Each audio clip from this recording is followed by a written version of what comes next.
Bonjour et bienvenue dans cette vidéo. Ici, nous sommes sur la partie référencement de votre site dans la Galaxy Digital. Qu'est-ce que ça veut dire? Ça veut dire qu'une fois que le site il est publié, il est en ligne, maintenant il faut le faire connaître. À qui? Aux navigateurs, où les gens recherchent de l'information, ou aussi on peut faire le référencement naturel sur Pinterest parce que c'est une des plateformes les plus populaires aujourd'hui pour faire du shopping et pour trouver des inspirations.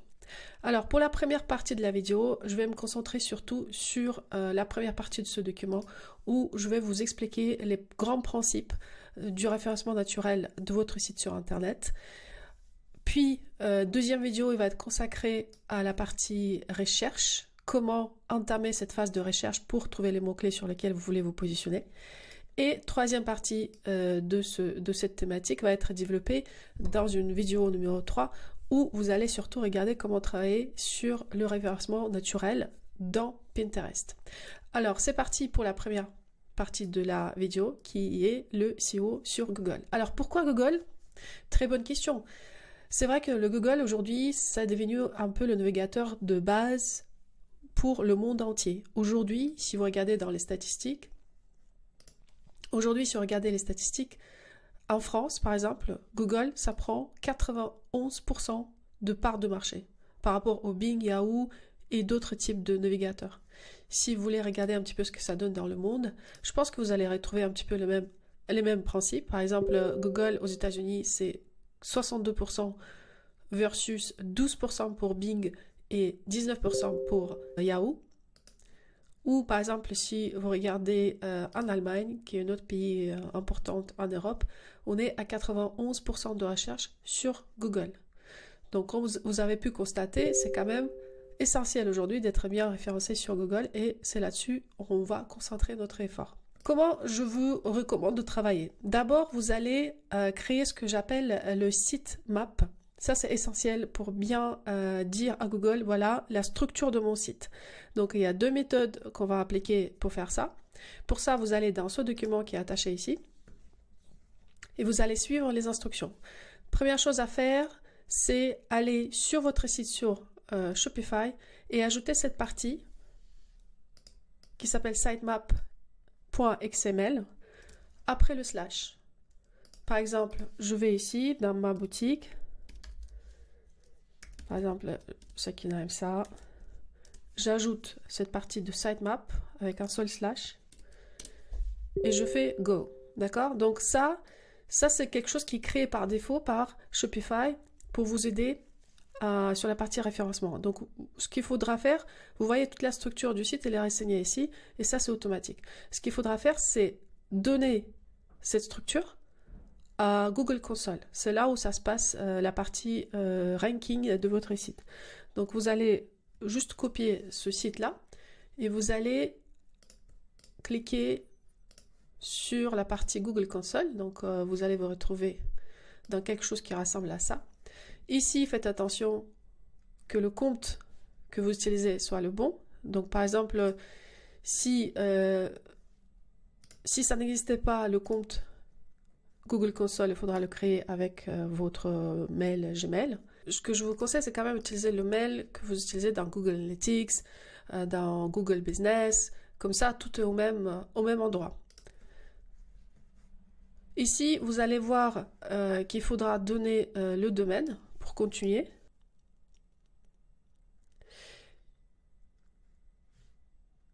Donc, vous devez vérifier. Donc, vous allez copier cette ligne-là. Vous allez dans votre hébergeur et vous allez renseigner cette ligne. Donc c'est un TXT.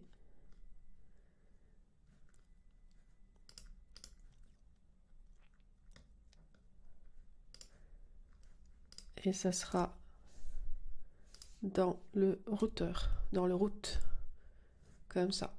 Vous mettez le « et » ici. Donc je sauvegarde. La ligne vient d'être ajoutée là. Quand je reviens sur la console, je peux retenter la connexion et je dis Verify.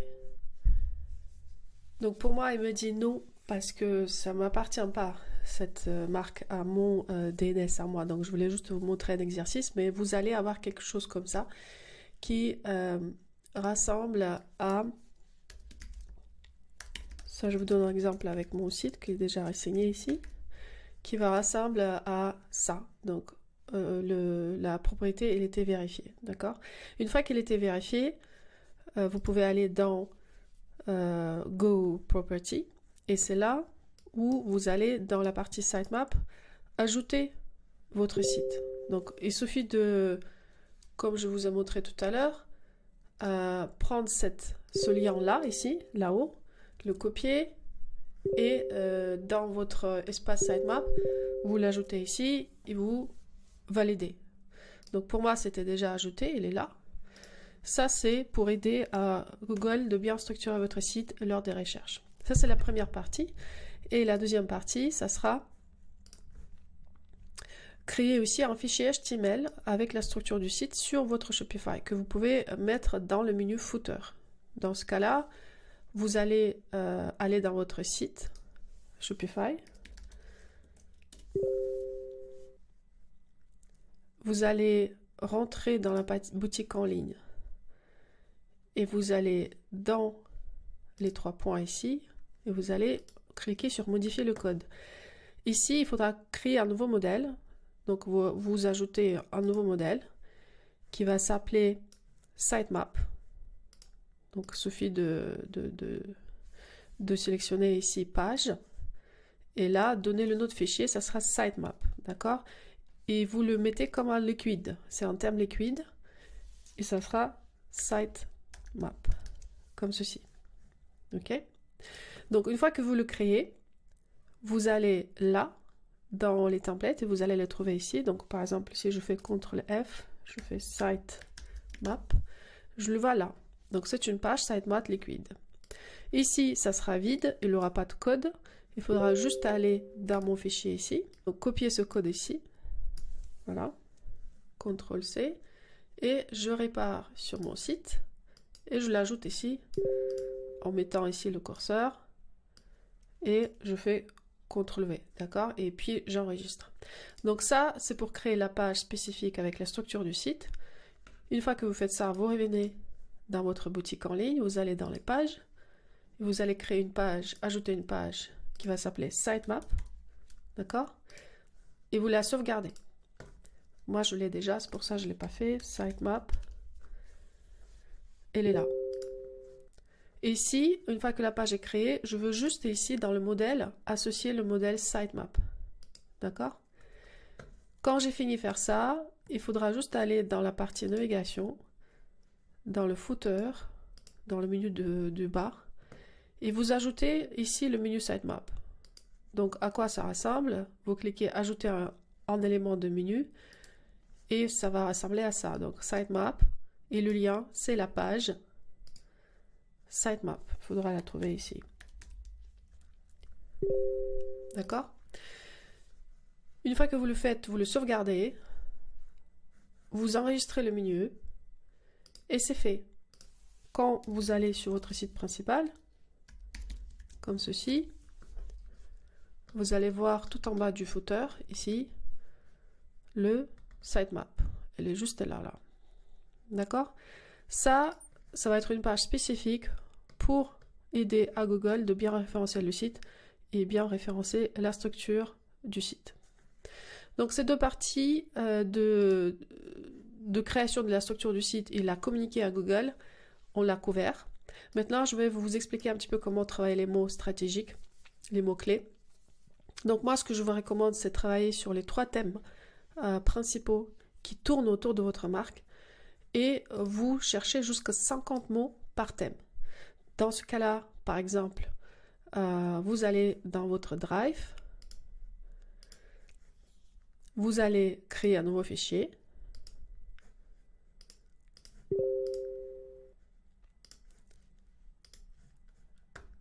Et là, vous mettez thème 1, thème 2 et thème 3.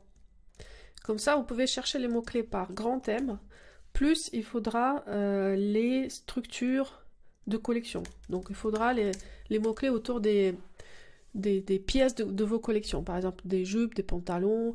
Il y a des personnes qui vont chercher des pantalons spécifiques, des jupes spécifiques, etc. Donc ça, vous pouvez, par exemple, si je prends l'exemple de ce site, donc Sakina aime ça, c'est une marque qui est très dans tout ce qui est inclusif, éco-responsabilité, recyclage, upcyclage, le style plutôt pop, qui est accessible à tout le monde. On est sur des couleurs, on est sur l'univers de la marque qui est accessible avec des fortes valeurs de éthique et d'éco-responsabilité. Ça veut dire que les grands thèmes sur lesquels vous pouvez positionner, c'est par exemple marque éco-responsable. Puis, ça peut être un autre thème, inclusivité. Et ça peut être, par exemple, tout ce qui est autour du style. Ça peut être marque créateur, tout ce qui permet d'affirmer plus le style. Et là, sur la partie collection, ça sera surtout le sujet autour des produits à détailler. Donc ça veut dire que si j'ai une recherche particulière par rapport aux produits, par exemple je cherche des jupes en cuir couleur noire, il faudra spécifier toute cette variété des produits de cette manière-là ici. Donc vous pouvez aller après dans les spécialisations, par exemple pour les jupes, qu'est-ce que je mets, pour les pantalons, qu'est-ce que je mets, pour les d'autres types de produits, les robes, qu'est-ce que je mets, etc. Si vous êtes une marque de cosmétiques, vous faites la même chose, mais par les soins. Ça peut être soins, ça peut être maquillage, ou le mascara, les typologies de produits, etc. Donc ça, c'est pour la partie, les grands termes de recherche, des mots-clés, sur lesquels on veut se positionner. Et après, ce que je vous recommande de faire dans ce travail de recherche des mots-clés, c'est d'abord faire beaucoup de recherches. C'est pas forcément aller vite ici, c'est plutôt être précis dans les termes que vous recherchez et sur les termes sur lesquels vous voulez vous positionner. Il faut savoir sur Google, les termes de recherche, ils sont très précis et l'ordre des mots que vous mettez, avec des erreurs, sans des erreurs, tout ça, c'est pas du tout la même typologie de recherche. Si quelqu'un a écrit une phrase dans un ordre particulier, vous devez le respecter. Si quelqu'un a écrit une phrase avec des erreurs, vous pouvez les respecter aussi. Ça fait partie des variantes, des mots-clés sur lesquels on veut se positionner.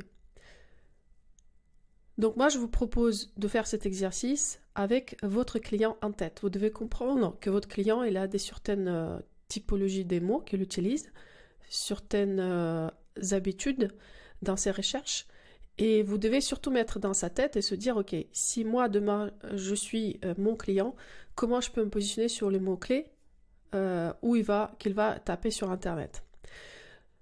Donc pour Shopify, certaines personnes me disent, oui, mais Shopify n'est pas adapté pour les mots-clés, c'est pour ça il faut être sur WordPress.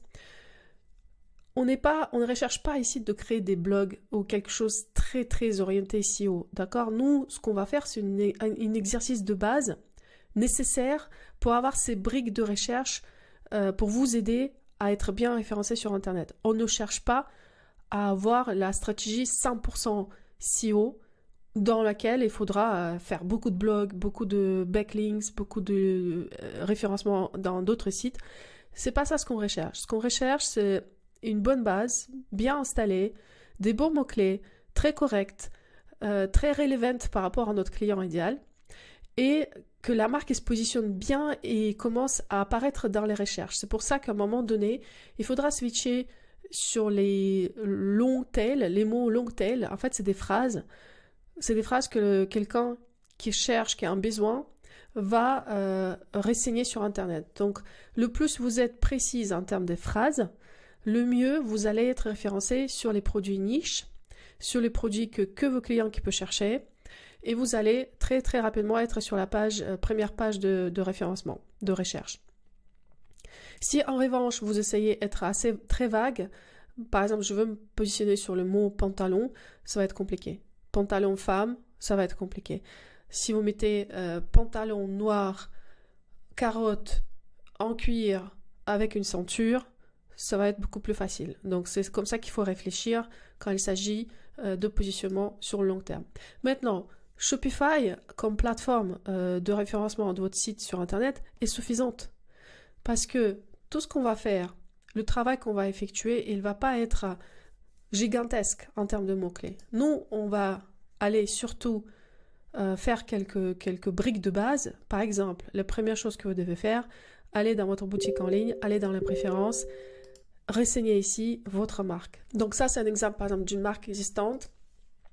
Elle écrit son positionnement, donc son titre, et puis elle ajoute une description. Ça, on ne peut pas le faire au hasard, d'accord? Ici, il faut déjà être conscient des mots-clés qu'on va utiliser pour qu'on nous retrouve par rapport aux phrases. Par exemple, collection à bicycler fabriquée dans les ateliers parisiens, dans les ateliers parisiens, est-ce que ça va être effectué dans les recherches des gens? Pas sûr. Donc c'est pour ça qu'il faut réfléchir stratégiquement sur ces mots d'introduction. Il y a un exemple dans l'industrie de tech qui est très flagrant.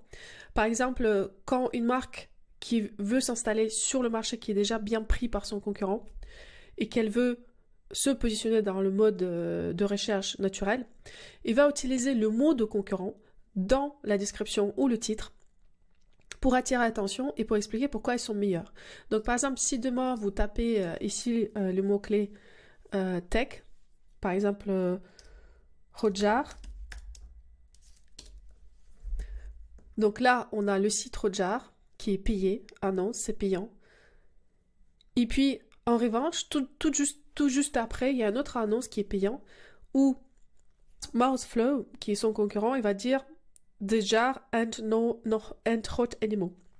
Donc il y a un vrai jeu de mots pour attirer l'attention et pour montrer qu'ils sont plus forts que Hotjar qui est déjà très connu. Donc ça, c'est quelque chose que vous pouvez faire aussi si vous souhaitez aller dans ce sens-là. Par exemple, si moi je cherche Cézanne, ici, vous voyez, tout de suite je retrouve Cézanne. Mais en revanche, je ne retrouve pas une marque compétiteur de Cézanne qui dit « Cézanne, c'est pas cool ». Pourquoi pas? Ça peut être pour vous une manière d'être référencé très très vite parce que du coup votre site elle mentionne le nom Cézanne. Ça ne veut pas dire que vous allez être très très vite référencé. Ça va juste vous aider d'être référencé en partie grâce à cette méthodologie. Et surtout, ça va vous aider à bien se différencier par rapport à votre concurrent et attirer l'attention sur votre marque. Parce que quand on recherche quelque chose en ligne et quand on voit des mots qui nous attirent, on peut cliquer sur votre marque au lieu d'aller chez Cézanne. Shopify, si on revient sur votre boutique, ici, il faut penser de manière stratégique. C'est pas juste je décris ma marque et c'est tout. C'est plutôt comment je me positionne et comment je sors du lot quand les gens ils font leurs recherches. Par rapport aussi à la réflexion qui peut avoir votre client idéal en tête. Puis, si on fait le tour de Shopify, qu'est-ce qui est important pour le bon référencement de votre site? Déjà, les pages produits. Les pages produits sont stratégiques pour les titres. Les titres, ils vont être indexés par Google et lors des recherches, c'est la première chose qui va apparaître. Par exemple, si je clique pantalon homme large. Ici, on peut tomber directement sur les fiches produits ou les collections. Ça veut dire que sur votre site, vous devez bien ici utiliser les titres que les clients recherchent, aussi les mentionner là, les mots-clés ou les phrases en entier. Puis, si vous êtes dans les collections, tout ce qui est renseigné ici, il va être automatiquement reposé là, dans le référencement pour les moteurs de recherche. Donc, vous pouvez les modifier. Vous pouvez avoir une description pour le client et vous pouvez avoir une description pour le Google avec des mots-clés stratégiques. Même le titre, vous pouvez le changer. Et puis, dans la partie collection, vous faites la même chose parce que la collection, elle va comporter plusieurs types de produits. Donc la collection, vous pouvez aussi bien décrire pour les moteurs de recherche cette partie titre et la partie description, parce que c'est là où vous allez être bien référencé. Vous pouvez aussi penser à changer les descriptions des URL juste après le slash pour vous permettre de mieux positionner, parce que Google, qu'est-ce qu'il regarde quand elle indexe le site? Elle regarde le titre, il y a plusieurs typologies de titres, et il regarde la description, et il regarde aussi est-ce que URL, elle utilise ces mots-clés pour mieux positionner votre site. Tout va être cohérent. Donc vous pouvez aussi jouer avec ça, et par exemple, si vous avez une collection des pantalons cuir, bah vous mettez dans le titre URL les pantalons-cuir, d'accord? Ça, vous pouvez vraiment le gérer sur Shopify, donc tout est sous votre contrôle quand vous voulez vous bien référencer sur Google. Donc ça, c'est pratique. Et puis, vous avez les images au niveau des produits, d'accord? Donc si je viens dans les produits, ici, vous voyez, il y a les images. Les images, elles doivent maintenir les noms. On les appelle alt.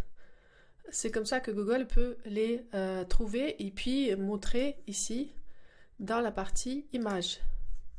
Ça, tout ce qui ressort ici, c'est les naming des images. C'est comment vous nommez les images.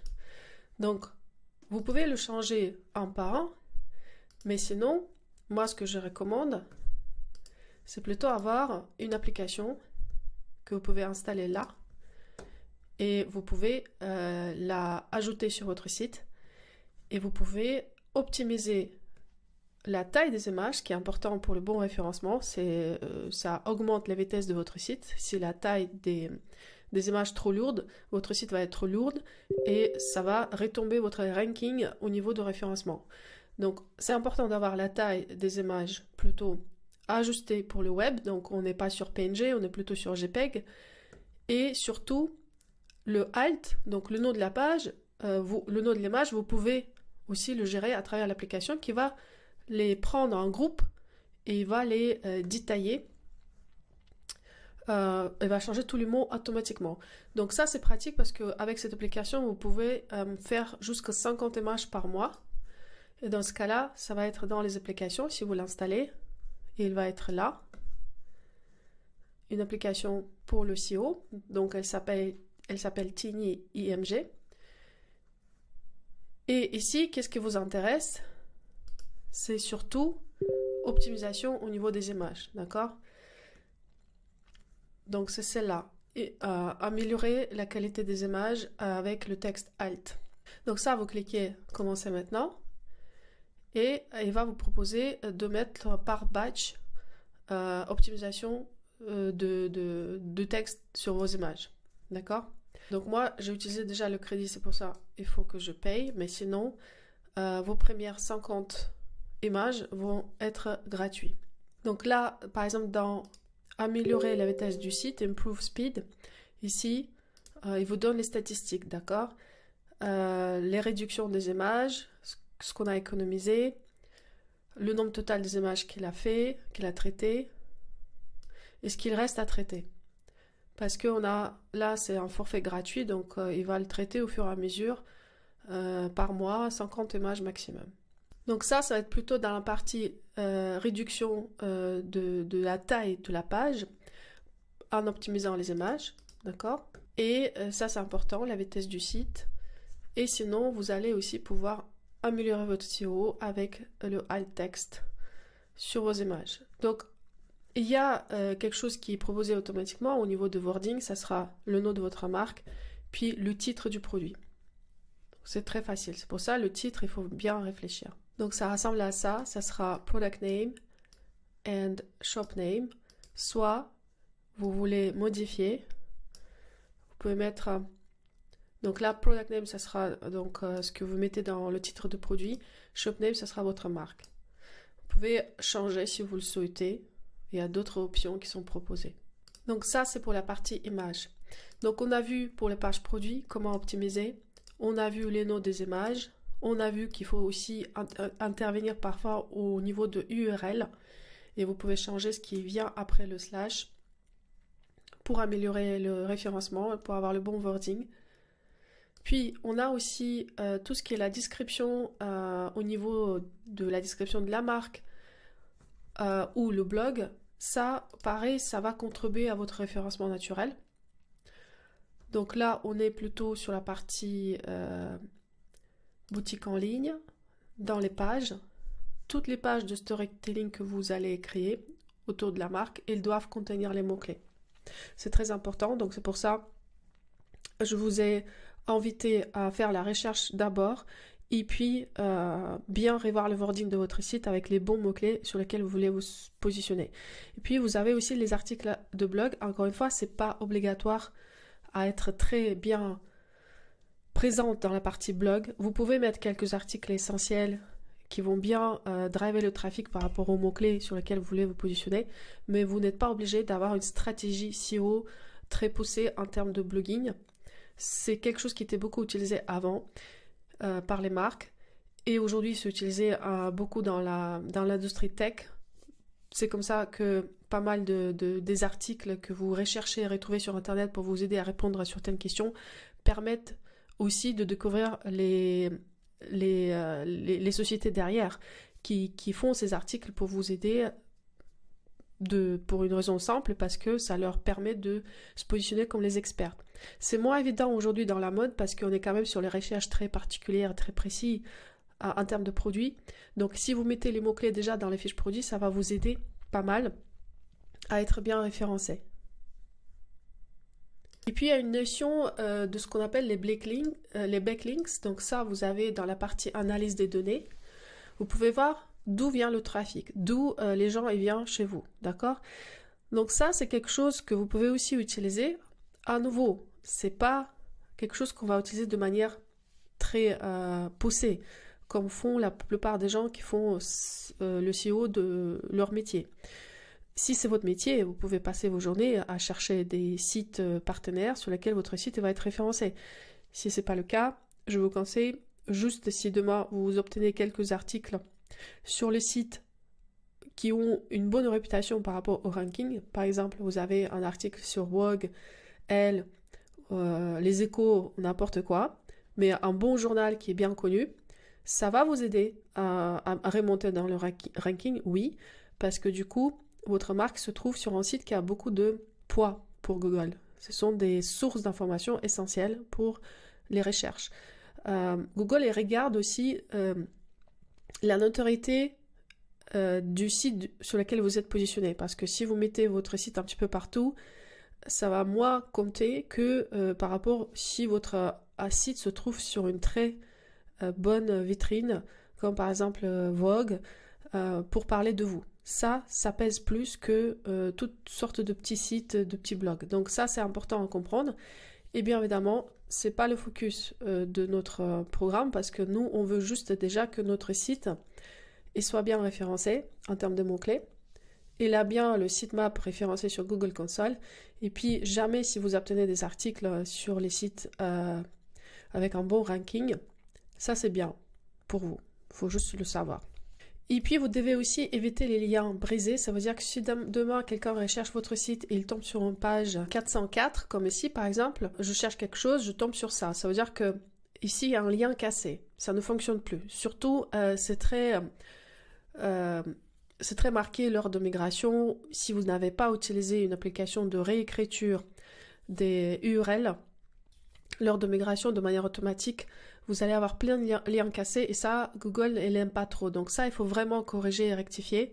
Vous pouvez le rectifier d'une manière manuelle. Donc vous pouvez aller dans la boutique en ligne, dans les navigations, afficher les URL de redirection. Et dans ce cas-là, par exemple, dès qu'il y a un produit que vous retirez du site, mais son lien URL est déjà indexé par Google, vous pouvez après la cliquer « Ajouter ici ». Donc, mettre le lien erroné et le rediriger vers, par exemple, la collection qui contient les produits similaires. Comme ça, vous pouvez éviter les mauvaises surprises du ranking qui n'a pas aidé à votre site.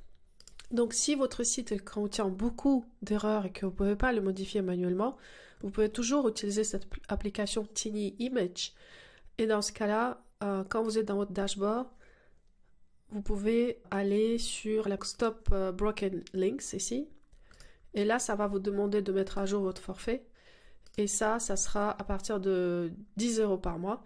Mais vous pouvez le faire une seule fois, commencer et puis arrêter l'application. De toute façon, si vous avez beaucoup d'images et que vous ajoutez beaucoup d'images au fil de vie de votre boutique, vous pouvez déjà mettre en place cette application, même si elle est payante. Ça va vous aider à alléger votre site, à avoir les bons namings de vos images et surtout jamais avoir les liens cassés parce que cette application elle va scroller votre site de manière automatique et il va corriger les erreurs. Donc c'est pour ça que je vous recommande cette application. Donc voilà, c'est tout pour cette partie. Ça, c'est les grands principes de référencement naturel. Maintenant, on va regarder concrètement comment effectuer votre recherche des mots-clés et je vous retrouve pour ça dans la prochaine vidéo.